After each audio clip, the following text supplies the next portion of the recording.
Kepala Badan Gizi Nasional, Dadan Hindayana, merespons insiden 40 siswa keracunan setelah menyantap makan bergizi gratis di Sukoharjo, Jawa Tengah. Menurut Dadan, tidak ada pelanggaran standar operasional prosedur di balik kasus tersebut. Diketahui ia dipanggil Presiden Prabowo ke Istana Negara Jakarta pada Jumat 17 Januari untuk dimintai klarifikasi terkait kasus tersebut. Dadan menjelaskan bahwa kasus puluhan siswa mengalami keracunan hanya kesalahan teknis atau human error. Saat ini kesalahan itu sudah diselesaikan, namun dia enggan merinci human error yang dimaksud dalam kasus puluhan siswa keracunan. Dia hanya menyatakan masalah itu kini sudah teratasi. Para siswa yang mengalami keracunan telah ditangani dan kembali bersekolah.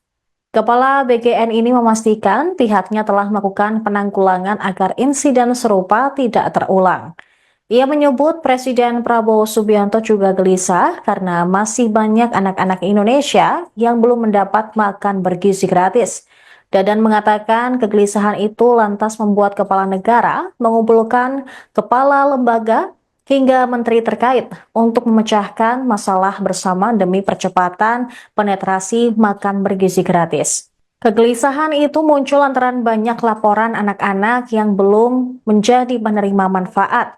Bahkan masih banyak anak-anak yang melapor ke orang tua bahwa di sekolahnya belum tersedia program makan bergizi gratis. Oleh karenanya pihaknya dikumpulkan untuk melakukan proses percepatan. Ada pihak-pihak lintas sektoral yang terlibat, antara lain Kementerian PPN atau Bappenas, Kementerian Pertahanan, TNI Polri, Menteri Desa, Menteri Koperasi, Menteri UMKM, Menteri Keuangan, kemudian Menteri Dalam Negeri, dan Menteri BUMN.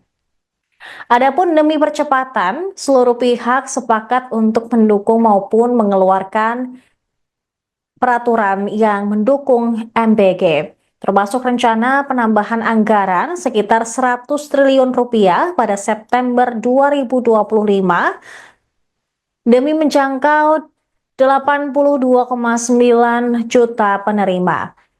Diketahui 40 siswa Sekolah Dasar Negeri 3 Dukuh Kecamatan Sukoharjo, Jawa Tengah mengalami keracunan seusai makan dari program makan bergizi gratis.